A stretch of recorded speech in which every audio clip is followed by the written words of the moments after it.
రాక్షస ప్రేమ పార్ట్ 195. విన్నీతో మాట్లాడాలని లోపలికి అడుగు పెట్టబోతుంటే వివి ఎక్కడ ఉన్నావంటూ అరుస్తాడు లోహిత్ వివేదిత కోసం. లోహిత్ వాయిస్ వినిపించగానే వెంటనే బయటకు వచ్చేస్తుంది వివేదిత. నేను ఆల్రెడీ లోహిత్కి చెప్పాను కదా, అతని పర్మిషన్ లేకుండా ఈమెతో మాట్లాడనని. నన్ను కనుక ఇక్కడ చూస్తే మళ్ళీ కోప్పడతాడు లోహిత్. లోహిత్ ఆలోచించింది కూడా నా గౌరవం గురించే కదా, నేను ఆయనకి రెస్పెక్ట్ ఇవ్వాలి అనుకుంది. అమ్మా నాన్న ఇద్దరూ మంచివారు కాదని తెలిసింది. ఇంకా నాకంటూ దొరికిన ఏకైక బంధం లోహిత్ ఒక్కడే. ప్యూర్ సోల్తో నన్ను ప్రేమించే ఒకే ఒక్కడు నా లోహిత్.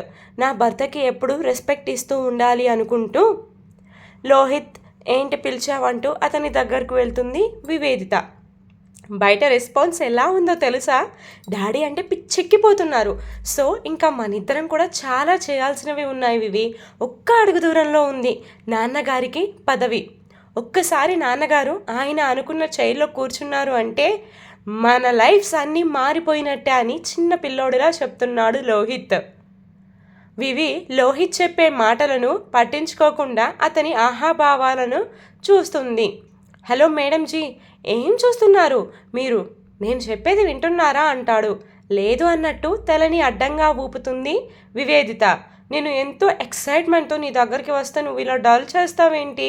నేను నిన్ను ఏమీ నిరాశపరచడం లేదు, నిన్ను ఆరాధనగా చూసుకుంటున్నాను అంది వివి. అంత అందంగా కనిపిస్తున్నానా ఏంటి ఈరోజు అని నవ్వుతాడు లోహిత్. నిజంగా చాలా చిన్న పిల్లోడిలా కనిపిస్తున్నావు నాకు నువ్వు. చిన్నపిల్లోడికి ఐస్ క్రీమ్ దొరికితే హ్యాపీగా ఫీల్ అయినట్టు పెడుతున్నావు నీ ఫేస్ని. నాకు ఇక్కడ ఒకటి అర్థమైంది అన్నాడు లోహిత్ వివిని చూస్తూ. ఏమిటో అది అంటుంది వివి. మా మహారాణి గారి మైండ్ చాలా ఫ్రెష్గా ఉందన్నమాట. దానివల్లనే నేను చాలా కొత్తగా కనిపిస్తున్నాను. అవునా కాదా చెప్పు, నువ్వు నా మీద కోపంగా ఉంటే అలా కనిపించేవాడినా అని అడుగుతాడు లోహిత్. ఇంకా వదిలే, నన్ను ఏడిపించడం ఎందుకు, చిన్నపిల్లని ఇబ్బంది పెడతావు అంటుంది వివి. సరే, నా దేవతను విసిగిస్తే నాకు అంత మంచిగా ఉండదు అంటాడు లోహిత్. అబ్బో, ఇవి మరీ ఓవర్గా లేవా డైలాగ్స్ అంటుంది. ఇలాంటివి చెప్తేనే తమరు పడిపోయారు, ఊరికే పడిపోయారు అనుకుంటున్నావా అంటాడు. ఇంకా చాలే, ఫ్రెష్ అయి వస్తావా అంది వివేదిత. నేను ఫ్రెష్ అవడమే కాదు, నువ్వు కూడా ఫ్రెష్ అవ్వాలి అన్నాడు. నైట్ పడుకునే ముందు స్నానం చేస్తా, ఇప్పుడు నా వల్ల కాదు అంది వివి. నోవే, నేను 10 మినిట్స్లో రెడీ అయ్యమంటాను, నువ్వు కూడా 10 మినిట్స్లో నా ముందు ఉండాలి. ఇప్పుడు ఎందుకు ఇంత పెద్ద పనిష్మెంట్ ఇస్తున్నావు నాకు అంది వివి. స్నానం చేసి క్లీన్గా ఉండమనడం పనిష్మెంటా వివి అంటాడు. కాదు, స్నానం చేయాలని ఇంట్రెస్ట్ లేని వాళ్ళని బలవంతంగా చేయించడం తప్పు అంది.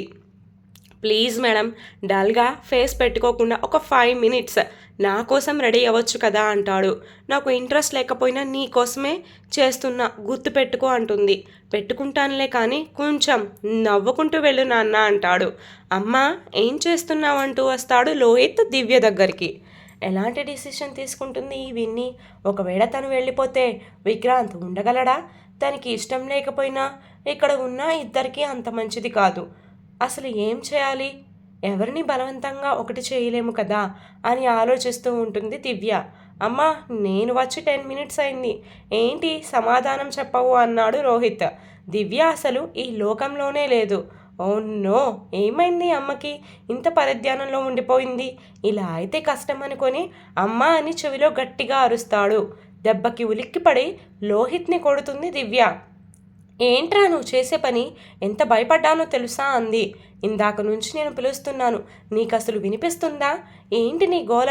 వచ్చి విసిగిస్తావు, త్వరగా చెప్పు అంటుంది దివ్య. ఏమైందమ్మా ఇంత హార్డ్గా మాట్లాడుతున్నావు? ఎప్పుడూ నిన్ను ఇలా చూడలేదు అంటాడు. నువ్వు చేసిన పనికి ఇప్పుడు ఇంత బాధపడుతున్నాను అనుకుంటుంది మనసులో దివ్య.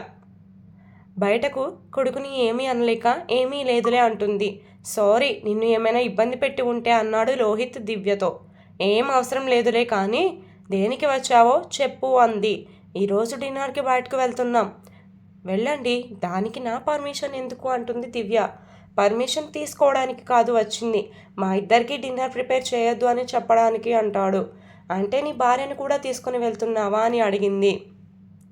అవును, చాలా రోజుల నుంచి అది ఇంట్లో ఒక్కతే ఉంటుంది అండ్ చాలా డిస్టర్బ్గా కూడా ఉంటుంది. పోనీలే, భార్య బాధ తెలుసుకుని బయటకు తీసుకువెళ్తున్నాం. అంతకన్నా ఏం కావాలి అంది దివ్య. అమ్మ ఎందుకు నువ్వు డల్గా ఉన్నావు చెప్పు అని అడుగుతాడు. నేను డల్గా దేని గురించి ఉంటా, మీ ఇద్దరి గురించే కదా అంది దివ్య. నేను వివేదిత ఏం చేశాం మా గురించి నువ్వు ఆలోచించడానికి అన్నాడు. మీ ఇద్దరి గురించి అంటే అన్నదమ్ముల గురించి అని అర్థం. మా ఇద్దరికి ఏమైంది, మేమిద్దరం హ్యాపీగా చిల్గా ఉన్నాం కదా అన్నాడు లోహిత్. ఇంకా మంచిగా ఉండాలి మీ ఇద్దరి భవిష్యత్తు అని ఆలోచిస్తున్నా అంటుంది. నువ్వు ఆలోచించుకున్నంత మాత్రం జరగాల్సింది జరగకుండా ఆగదు కదా అమ్మా అంటాడు లోహిత్. అవుననుకో అని నవ్వుతుంది దివ్య. సరే ఇక నువ్వు నాతో ముచ్చట పెట్టుకుంటూ కూర్చుంటే అక్కడ నీ వైఫ్ అరుగుతుంది, ముందు తనని బయటకు తీసుకుని వెళ్ళు, మనం రేపైనా మాట్లాడుకోవచ్చు అని చెప్పింది. మామ్ తనకి తెలియదు నేను ఆమెను బయటకు తీసుకువెళ్తున్నానని. సర్ప్రైజింగ్గా ప్లాన్ చేశాను. పెళ్ళి కాకముందు వ్యాలంటైన్స్ డేకి సర్ప్రైజ్ చేశాను తనని. మళ్ళీ అదే సీన్ రీక్రియేట్ చేయాలని చెప్పి తనని గెస్ట్ హౌస్కి తీసుకువెళ్తున్నాను అంటాడు. అంటే మీ ఇద్దరు పెళ్ళి కాకముందే అని కోపంగా చూస్తుంది దివ్య. అలాంటిదేం లేదు మమ్మీ, జస్ట్ సర్ప్రైజ్ ఇచ్చాను అంతే అన్నాడు లోహిత్. నాకు నీ మీద నమ్మకం లేదులే, వెళ్ళు అంటుంది. లోహిత్ ముసిముసి నవ్వును నవ్వుకుంటూ దివ్య చెవి దగ్గరకు వచ్చి, మమ్మీ నువ్వు చాలా ఇంటెలిజెంట్, ఐ థింక్ నువ్వు ఈ జనరేషన్లో పుట్టి ఉంటే బాగుండేది. ఈడియట్ అంటే నువ్వు అని కోపంగా అరుస్తుంది దివ్య. మమ్మీ ఎందుకు అంత ఆవేశం తెచ్చుకుంటున్నావు, ఇప్పుడు మేమిద్దరం పెళ్లి చేసుకున్నాం కదా, సరదాగా అన్నానులే కానీ ఇంకా వెళ్ళు అంటుంది దివ్య. నేను కూడా మీ నాన్నతో పెళ్లి కాకముందే అలా చేశాను కాబట్టి ఇప్పుడు నరకం అనుభవిస్తున్నాను. నువ్వు మంచిగా ఉండి నీ భార్యను మంచిగా చూసుకుంటే నాకు అంతకన్నా ఇంకేం అవసరం లేదు అనుకుంది మనసులో. నా భవిష్యత్తు ఎలాగో అంధకారంలా మిగిలిపోయింది, మీ ఇద్దరి భవిష్యత్తు మంచిగా ఉండాలి అనేదే నా కోరిక అనుకుంది. వివి నైట్ డ్రెస్ వేసుకొని మూతి ముడుచుకొని బెడ్ మధ్యలో కూర్చుంటుంది. ఎందుకే మొహం అలా పెట్టావు అని అడుగుతాడు వాష్రూమ్కి వెళ్తూ లోహిత్. నన్ను 10 మినిట్స్లో రెడీ అవ్వమని చెప్పి నువ్వు మాత్రం రెడీ అవ్వకుండా సోది పెట్టుకుంటూ కూర్చున్నావా అంది. ఫస్ట్ నేను రెడీ అవ్వమన్నది ఎందుకో తెలుసా, మీ ఆడవాళ్ళకి సోకులు ఎక్కువ కదా. హలో నాకేం అవసరం లేదు ఏ సోకులు, నేను చూసావా రెడీ అయిపోయాను అంది. మేడం ఇది కాదు రెడీ అవ్వడం అంటే, ఒక ఫంక్షన్కి వెళ్తే ఎలా రెడీ అవుతారో అలా రెడీ అవ్వు అని చెప్తాడు. అంటే ఇప్పుడు మన ఇద్దరం ఫంక్షన్కి వెళ్తున్నామా అంది. చాలా త్వరగా కనిపెట్టిందే నా భార్యామణి గారు అన్నాడు లోహిత్. ఆ విషయం ముందు చెప్పొచ్చు కదా, ఇంత డ్రామాలు క్రియేట్ చేసి నన్ను బాత్ చేయమనాలా అంటుంది. ఇప్పుడు బాత్ చేస్తే వచ్చే నష్టం ఏంటే అన్నాడు లోహిత్. ఫంక్షన్లో ఉన్న వాళ్ళకి తెలుస్తుందా నేను బాత్ చేశానో లేదో అనేది, పర్ఫ్యూమ్ కొట్టుకొని మేనేజ్ చేసేదాన్ని అంటుంది. అందరూ మగవాళ్ళకి బద్ధకం అంటారు స్నానం చేసే విషయంలో, ఇప్పుడు తెలిసింది నీలాంటి ఆడవాళ్ళు కూడా ఉంటారు అని. నాలాంటి వాళ్ళు ఇంకా చాలామంది ఉంటారు, నేను బయటపడ్డాను వాళ్ళు బయటపడరు అంతే తేడా అంది వివేదిత.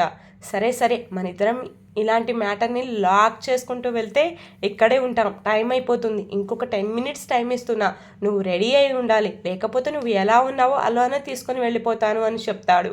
సరే నేను సగం మేకప్తో ఉంటే నువ్వు చూడగలుగుతావేమో, బయట వాళ్ళు చూడలేకపోతే నీకే కష్టం అంటుంది. వాళ్ళు భయపడి హాస్పిటల్లో జాయిన్ అయినా నాకు అనవసరం, నేను మాత్రం అలాగే తీసుకెళ్ళిపోతాను అన్నాడు లోహిత్ వివేదితని.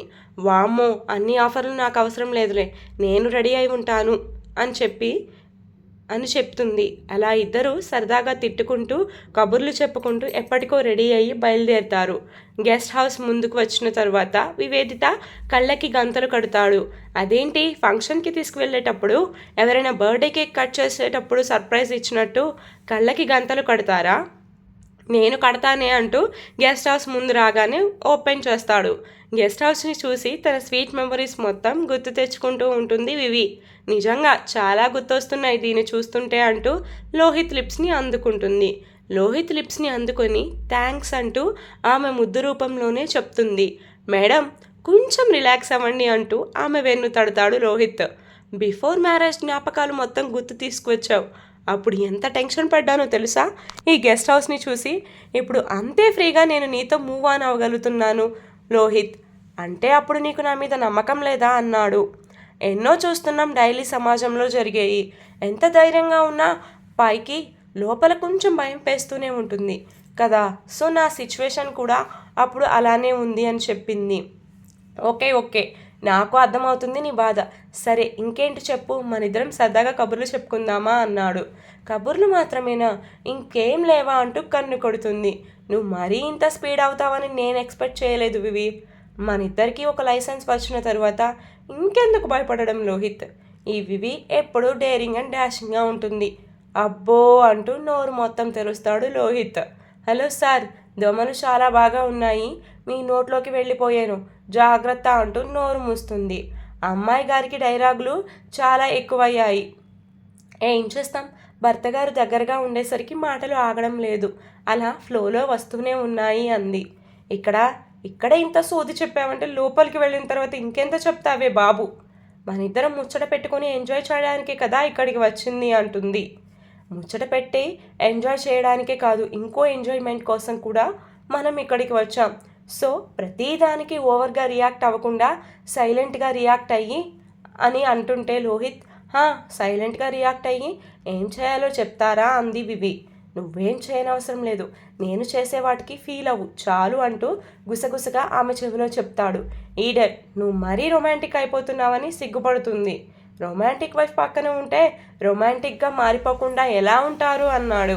సరే నువ్వు కూడా నీ సోది పక్కన పెట్టి నన్ను లోపలికి తీసుకువెళ్ళి ఇంకా సర్ప్రైజ్ చేయంది వివి. ఇంకేం సర్ప్రైజులు లేవు, వెళ్ళి పని కానివ్వడమే అన్నాడు రోహిత్. ఆ మాత్రం దానికి ఇంటి దగ్గరే ఉండొచ్చు కదా అంటుంది నవ్వుతూ వివి. నీకు బాగా ఎక్కువైంది అంటూ వివిని ఎత్తుకొని లోపలికి తీసుకువెళ్తాడు లోహిత్. గెస్ట్ హౌస్ మొత్తం ఫుల్గా డెకరేట్ చేయించాడు. ఆ డెకరేషన్ చూసి నోరు తెరుస్తుంది వివేదిత. మేడం, దోమలు గార్డెన్ ఏరియాలోనే కాదు లోపల కూడా ఉంటాయి, కొంచెం మూయండి అన్నాడు. ఏంటి, ఒక పెళ్ళి ఇల్లు డెకరేషన్ చేయించినంత చేయించావు? ఇది మన ఇద్దరి ప్రైవేట్ పార్టీ కాబట్టి ఆ మాత్రం ఉండాలి కదా వివి. అందరికీ ఇచ్చే పార్టీలో అందరూ ఎంజాయ్ చేస్తారు, కానీ మన పార్టీలో మన ఇద్దరమే ఎంజాయ్ చేయాలి, మన ఇద్దరమే మెమరీస్ పోగు చేసుకోవని దాచుకోవాలి. ఏమంటావు చెప్పు అన్నాడు. నువ్వు ఒకటి డిసైడ్ అయిన తర్వాత నేను కాదు అంటానా, చెప్పు నువ్వే అంది వివి కూడా. నాతో ఫంక్షన్కి అని అబద్ధం ఎందుకు చెప్పావు? డేట్ అని చెప్తే ఇంకా బాగా రెడీ అయ్యేదాన్ని. నువ్వు ఎలా ఉన్నా నాకు ఇష్టమే, కానీ ఎక్కువ బాధపడకు. బాధపడడం కాదు, మనం మెమొరీస్ పోగు చేసుకోవాలి కదా, అందుకు. ఏం కాదులే మేడం అంటూ ఆమెని రూమ్లోకి తీసుకెళ్ళి కిందకి దించుతాడు. రూమ్ మొత్తం రోజ్ పెటల్స్తో బెలూన్స్తో అలంకరించి ఉంటుంది. నీకెందుకు మళ్ళీ ఇక్కడికి తీసుకురావాలి అనిపించింది అని నవ్వుతుంది. ఒకప్పుడు చెప్పాను గుర్తుందా, నిన్ను సొంతం చేసుకోవడానికి కాదు, మనకి మెమరీగా ఉండడానికి ఇదంతా ప్లాన్ చేశాను అని. ఆ రోజు నువ్వు చాలా భయపడుతున్నావు నాతో ఉన్నంతసేపు కూడా. ఇప్పుడు ఎంతో హ్యాపీగా ఫీల్ అవుతున్నావు ఆ సిచ్యువేషన్స్ అన్నీ గుర్తు తెచ్చుకొని. అవును, నిజంగా అప్పటివన్నీ తలుచుకుంటేనే నాకు నవ్వు వస్తుంది లోహిత్. మళ్ళీ రీక్రియేట్ చేసినందుకు థ్యాంక్ యూ సో మచ్ అంటూ మళ్ళీ లోహిత్ లిప్స్ని అందుకుంటుంది వివేదిత. ఇదిగో, నువ్వు ఇలా మాటికి తొందరపడ్డావు అనుకో, నేనేం చేయలేను అంటాడు. ఏం చేయలేని వాడివి ఎందుకు తీసుకొచ్చావు అంది వివేదిత. సిగ్గు లేకుండా పోయింది మా వివేదితకి అన్నాడు లోహిత్. నీ దగ్గర నేనెందుకు సిగ్గుపడాలి లోహిత్ అంటూ మెలికలు తిరుగుతుంది. లోహిత్ తన షర్ట్ని రిమూవ్ చేస్తూ వివి దగ్గరకు వస్తాడు. అప్పటి వరకు అతన్ని చూసి నవ్విన వివి సడన్గా టెన్షన్ పడడం మొదలు పెడుతుంది. నేను ఎందుకు ఇలా అయిపోతున్నాను అని వెనక్కి వెళ్తూ ఉంటుంది వివేదిత. ఎందుకు షివరవుతున్నావు అంటూ ఆమెని హక్ చేసుకుంటాడు లోహిత్. ఏమో తెలియదు, ఇదే మన ఇద్దరికీ మొదటిసారి అన్నట్టు ఫీలింగ్ కలుగుతుంది అని చెప్పింది. అయితే అలానే ఫీల్ అవ్వు, దేనికి భయపడడం అంటాడు. భయపడడం కాదు, తెలియని సిగ్గు కలుగుతుంది నాకు. ఇలానే సిగ్గుపడుతూ ఉండు, నాకు బాగుంటుంది అంటాడు. అవునా, అయితే అలానే పడుతూ ఉంటానని రోహిత్ని నెట్టేస్తుంది వివి. ఇది తప్పు, సిగ్గుపడుతూ నాకు దగ్గర అవ్వాలి కానీ దూరం జరపకూడదు అంటాడు. లేదు, ఇలానే జరుపుతాను అంటూ కన్ను కొడుతుంది. నేను సైలెంట్గా ఉంటా అనుకున్నావా అలా చేస్తుంటే అంటూ ఆమె వెనకనే వెళుతుంటే వివి పరిగెడుతూ ఉంటుంది ఆ గది మొత్తం. వివి, ఇలా పరిగెత్తించిన ఎనర్జీ మొత్తం డౌన్ చేస్తున్నావన్నాడు లోహిత్. ఒక్కసారి నా చేతికి చిక్కావనుకో నేను వదిలిపెట్టను అన్నాడు. వదిలిపెట్టకు వెవ్వెవ్వే అని వెక్కిరిస్తూ ఉంటుంది వివేదిత. నన్నే వెక్కిరిస్తావా, చెప్తా నీ సంగతి అంటూ ఆమె వెనకనే ఫాస్ట్గా వెళ్తాడు. వామ్మో, ఎంత స్పీడ్గా ఉరికి వస్తున్నావు అంది వివి. రెచ్చగొట్టి వదిలేసావు కదా, ఆ మాత్రం స్పీడ్ పెంచకపోతే ఎలా చెప్పు అన్నాడు లోహిత్. నేనేం రెచ్చగొట్టలేదు, కవ్విస్తున్నాను అంది. నీకు అలా అనిపించింది, నాకు ఇలా అనిపిస్తుంది అంటూ ఆమెను పట్టుకోవడానికి ఆమె చెంగు పట్టుకుంటాడు. సారీ పిన్ ఊడుతుంది, వదులు అంటుంది వివేదిత. వెళ్తే వెళ్ళు, లేకపోతే ఆగు, నేను మాత్రం నిన్ను వదలను అంటూ ఆమె పవటని తన వైపుగా కొంచెం కొంచెంగా లాగుతూ ఉంటాడు. నా ఫేవరెట్ శారీ ఎక్కడ పాడైపోతుందా అని భయంగా ఉంది అంటూ అతనికి దగ్గర అవుతూ ఉంటుంది. నీ ఫేవరెట్ శారీ కాదు నేను అని తెలుసు, ఎందుకు డ్రామా అంటూ ఆమెని దగ్గరకు లాక్కొని నడుము మీటుతూ ఉంటాడు లోహిత్. తెలుసు కదా అంటూ అతని హార్ట్ బీట్ పెంచాలని మొహం మీద గాలి ఊదుతుంది వివి. ఓయ్ అంటూ ఇప్పుడు టెన్షన్ పడడం లోహిత్ పని అయ్యింది.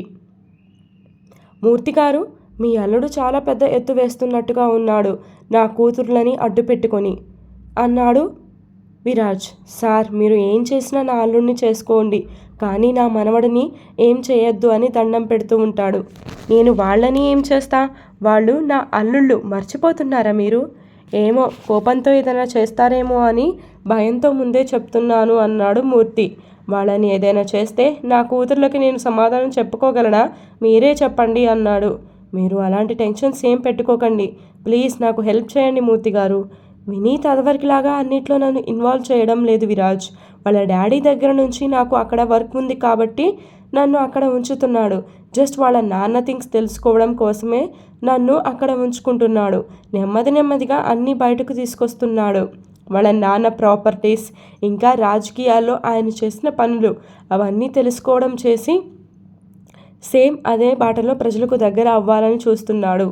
వాడు నాకు ఏమీ అప్పచెప్పడం లేదు, వాడి పర్సనల్ అసిస్టెంట్ ఇంకొకడు ఉన్నాడు అని చెప్తాడు మూర్తి. నన్ను నెల రోజుల నుంచి అక్కడికి రావద్దు అని చెప్పాడు, వేరే పని మీద పంపిస్తున్నాడు, నా మీద ఎత్తున వేస్తున్నాడు ఇప్పుడు ఆ వినీత్ అన్నాడు విరాజ్. అందుకే మిమ్మల్ని అక్కడికి రానివ్వడం లేదు అంటాడు. నేను అక్కడికి వెళ్ళినా నా ముందు వాళ్ళు మాట్లాడుకోవాలని లేదుగా విరాజ్ అంటాడు మూర్తి గారు.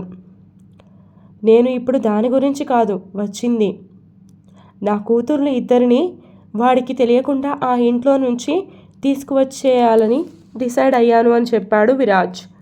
సో ఆ ఇంటి రూట్ మ్యాప్ ఎలా నేను లోపలికి వెళ్ళొచ్చు, ఇవన్నీ మీరు ప్లాన్ చేసి చెప్తే నేను వెళ్ళి తెచ్చుకుంటాను అన్నాడు.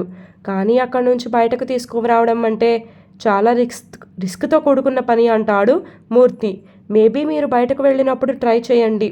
లేదు, వాడు నా కూతుర్లని బయటకు తీసుకురానివ్వడం లేదు, అన్ని ప్లాన్ ప్రకారం చేస్తున్నాడు కదా అని చెప్పాడు. కానీ వాళ్ళ ఇంట్లోకి వెళ్ళి తీసుకురావడం అంటే రిస్క్ అవుతుంది, మీకు పర్లేదు అంటే నేను చెప్తాను అన్నాడు మూర్తి. ఇన్ని రోజులు రిస్క్ తీసుకోకుండా ఉండడమే నేను చేసిన రిస్క్ అని ఇప్పుడు అనుకుంటున్నాను మూర్తి గారు. ఇంకా వాళ్ళిద్దరిని అక్కడ ఉంచాలి అనుకోవడం లేదు అంటాడు విరాజ్ మూర్తి గారితో. ఈరోజు ఎపిసోడ్ ఇంతటితో కంప్లీట్ అయిపోయిందండి. For more updates to follow me story continuous. Give gift కోసం పాల్గొనాలంటే ఖచ్చితంగా కామెంట్ చేయాలండి. మీరు ఏ కామెంట్ అయినా చేయండి స్టోరీ గురించి మీరు ఏ కామెంట్ అయినా చేసినా నేను యాక్సెప్ట్ చేస్తాను. అండ్ అంటే సూపర్ డూపర్ ఇంకా నచ్చినవి ఏమైనా పెట్టినా పర్వాలేదు అనుకోండి. అండ్ ఇంకోటి ఏంటంటే మీరు నన్ను ఫుల్గా తిట్టుకుంటున్నారు కదా. ఐ నో ఎందుకంటే నిన్న నైట్ 9కి ఇంకో అప్డేట్ ఇస్తా అని చెప్పాను కదా. అయితే నేను 2000 వర్డ్స్ రాయాలండి అప్డేట్కి. అయితే నిన్న 1300 వర్డ్స్ వరకు రాశాను. ఆ మిగిలిన 700 వర్డ్స్ రాద్దామంటే నాకు ఓపికే లేదు, ఇంట్రెస్టే రావడం లేదు. 700 వర్డ్స్ రాయాల్సి వచ్చినా అవి రాసిన అప్డేట్స్ కంప్లీట్ చేసిన మళ్ళీ వాటిని ఎడిటింగ్ చేసుకోవాలా, మళ్ళీ నేను వాయిస్ ఓవర్ ఇవ్వాలా, మళ్ళీ 1.5 hour టైం పడుతుంది. సో ఎంత ట్రై చేసినా నా వల్ల అయితే అవ్వడం లేదు. ఇంకా అందుకే గివప్ ఇచ్చేసాను. ఏం చేశాను, ఒకేసారి రాసి ఇవ్వడం కదా చాలా కష్టంగా ఉంటుంది. అందులో కొంతమంది అర్థం చేసుకుంటున్నారు, కింద కామెంట్ కూడా పెడుతున్నారు. సో నిన్న కామెంట్లో నాకు బాగా నచ్చింది, నా వల్ల కూడా కావట్లేదండి పిల్లలతో పని అని ఒక ఆవిడ పెట్టింది. సో నేను కనెక్ట్ అయ్యా, అందుకే చెప్తున్నాను. ఏంటంటే నేను ఏం చెప్పాలనుకుంటున్నానంటే ఈరోజు అయితే అప్డేట్ ఇచ్చాను కదా, మ్యాక్సిమం ఈరోజు మళ్ళీ నైట్ 9 లోపు ఇంకో అప్డేట్ ఇవ్వడానికైతే ట్రై చేస్తాను. మళ్ళీ నిన్నట్లాగా హ్యాండ్ ఇవ్వరుగా అని అడుగుతారేమో, సో అందుకే చెప్తున్నా మ్యాక్సిమం ఇవ్వడానికి మీకు ట్రై చేస్తాను. కొంచెం అయితే ఇవ్వలేకపోవచ్చు, బట్ 90% ఇస్తాను. ఎందుకంటే వాళ్ళ మోడర్న్ కపుల్ అప్డేట్ కూడా ఆపేస్తాను, అందుకే 2 రాక్షస ప్రేమే ఇవ్వాలని ఫిక్స్ అయి ఉన్నాను కాబట్టి.